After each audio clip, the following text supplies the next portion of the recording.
அன்பார்ந்த தினதர்மை யூடியூப் நேயர்களுக்கு வணக்கம். இதுவும் ஒரு முக்கியமான பதிவுனா ஜோதிடம், ஆன்மீகம் இதற்கு அப்பாற்பட்டு இயற்கையின் பொக்கிஷமாகிய ஒரு விருட்சம் இருக்கிறது. இயற்கையின் பொக்கிஷம். அந்த இயற்கையின் பொக்கிஷத்தை வைத்து வேண்டியதை, விரும்பியதை, தேவையானதை நாம் பெற்றுக்கொள்வதற்குண்டான ஒரு அற்புதமான விருட்சம். அந்த விருட்சத்தை நாம் எப்படி உபயோகப்படுத்த வேண்டும், எப்படி உபயோகப்படுத்தினால் நாம் வெற்றி வாகை சூட முடியும் அப்படிங்கிறதுடைய ஒரு ரகசியம்.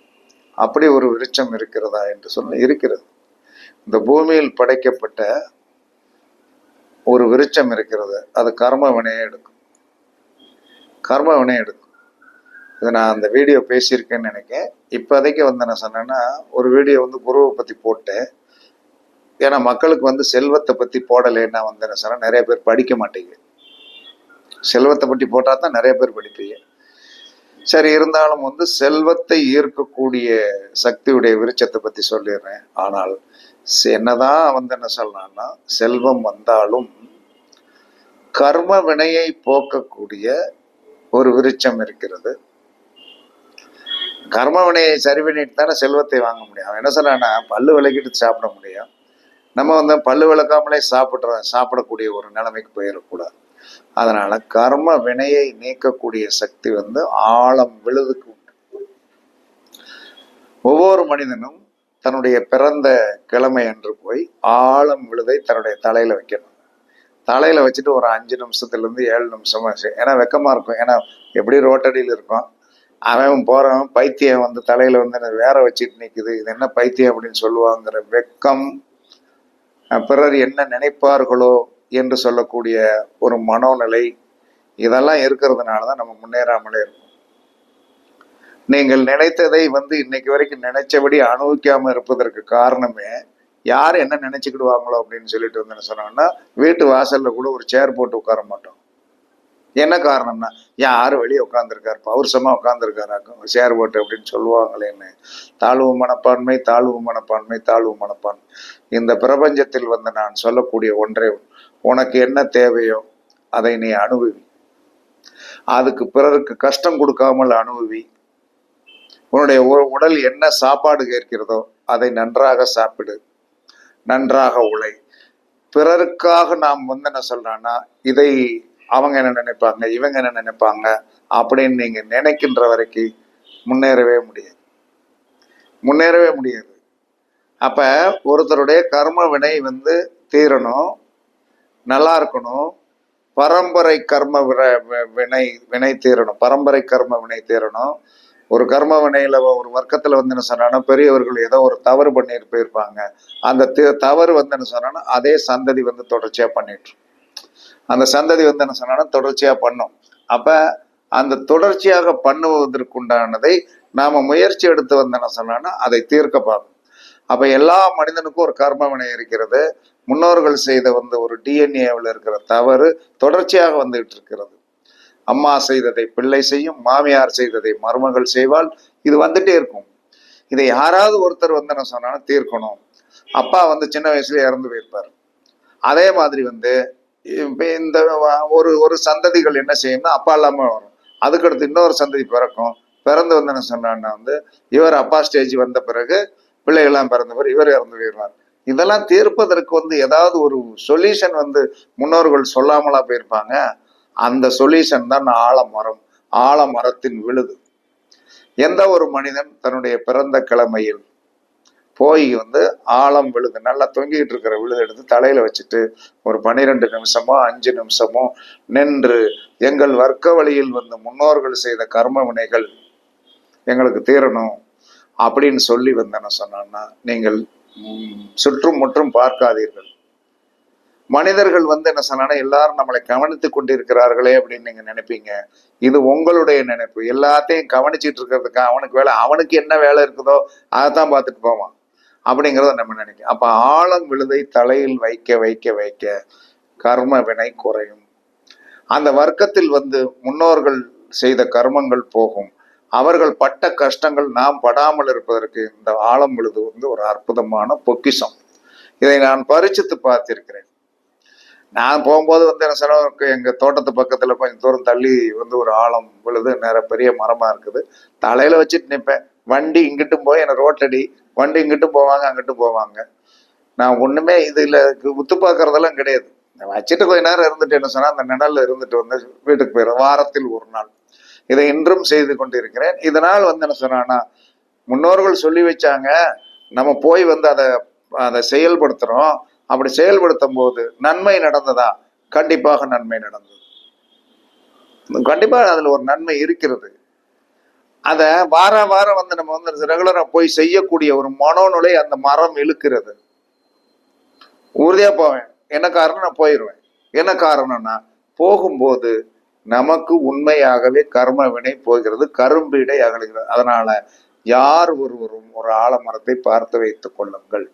உங்களுடைய பிறந்த கிழமையில் போய் தலையில் கொஞ்ச நேரம் வச்சு வந்தேன்னு சொன்னா, நீங்க ப்ரே பண்ணுவீங்களோ ப்ரே பண்ணலையோ, இல்லை வந்து கண்ணை மூடிட்டு பேசாம இருப்பீங்களோ, இருந்தாலும் அது என்ன சொல்லுகிறது என்று சொன்னால், உங்க கர்ம வினையை ஈர்த்து கொள்ளுகிறது, கஷ்டத்தை குறைக்கிறது, பெரிய ரொம்ப டிப்ரெஷனான மைண்ட் எல்லாம் வந்து இலகுவாக குறைக்கிறது. இது கர்ம வினையை குறைப்பதற்குண்டான விருட்சம். கர்ம வினையை குறைப்பேன். நான் ஏற்கனவே இந்த வீடியோ போட்டிருப்பேன். இருந்தாலும் இன்று வந்து பணத்தையும் நாம் தேவைகளையும் பூர்த்தி செய்யக்கூடிய ஒரு அற்புதமான இன்னொரு விருட்சம் இருக்குது.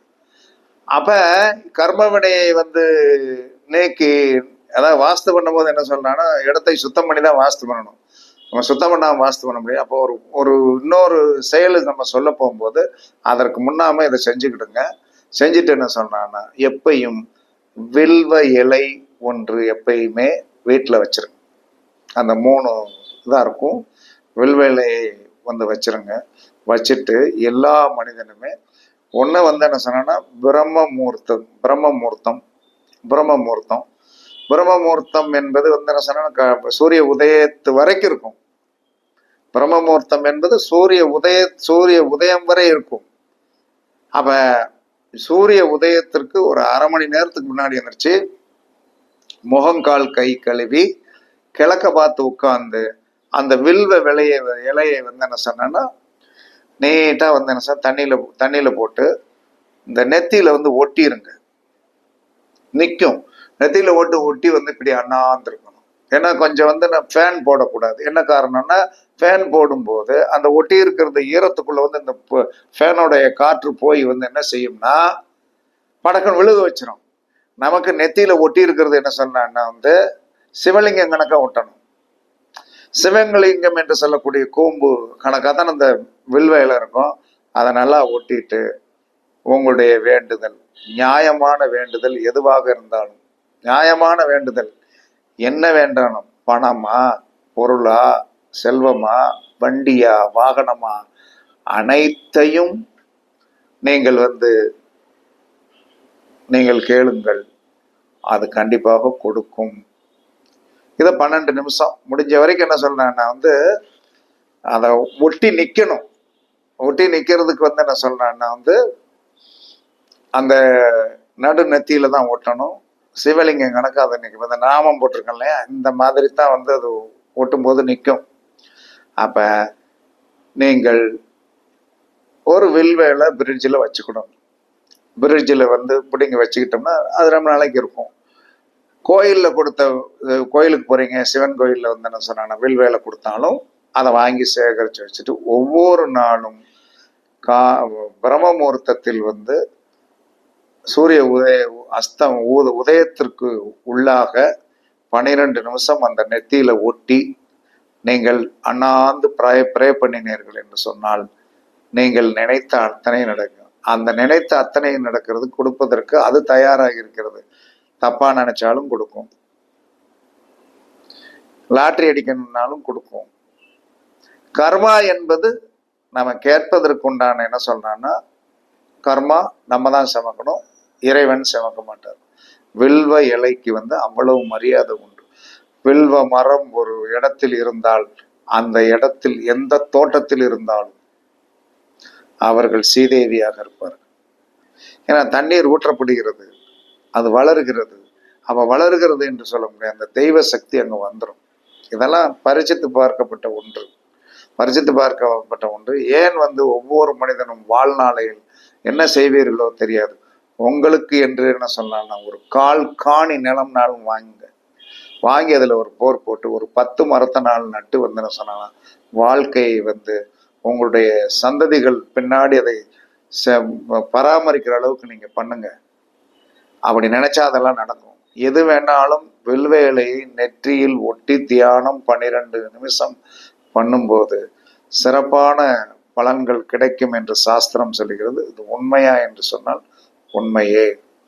எந்த ஒரு மனிதனும் வில்வ மரத்திற்கு நித்தமும் தண்ணீர் ஊட்டினா, அவன் என்ன சொல்லியிருக்கான் சாஸ்திரத்தில், தினமும் ஒரு விருட்சத்தின் வேரில் தண்ணீர் ஊற்று, தினமும் ஒரு விருட்சத்தின் வேரில் தண்ணீர் ஊற்று அப்படின்னு சொல்லியிருக்கான். இதுவே நம்மளுடைய வாழ்க்கையில் பெரிய கர்மாக்களை போக்கி மேன்மையை கொடுக்கக்கூடிய ஒரு பெரிய சக்தியாக மாறி நம்முடைய வாழ்க்கையில் குடும்பத்தை குடும்ப வாழ்க்கையில் ஒரு பெரிய யோகத்தை கொடுக்கக்கூடிய சக்தி வில்வ மரத்திற்கு உண்டு.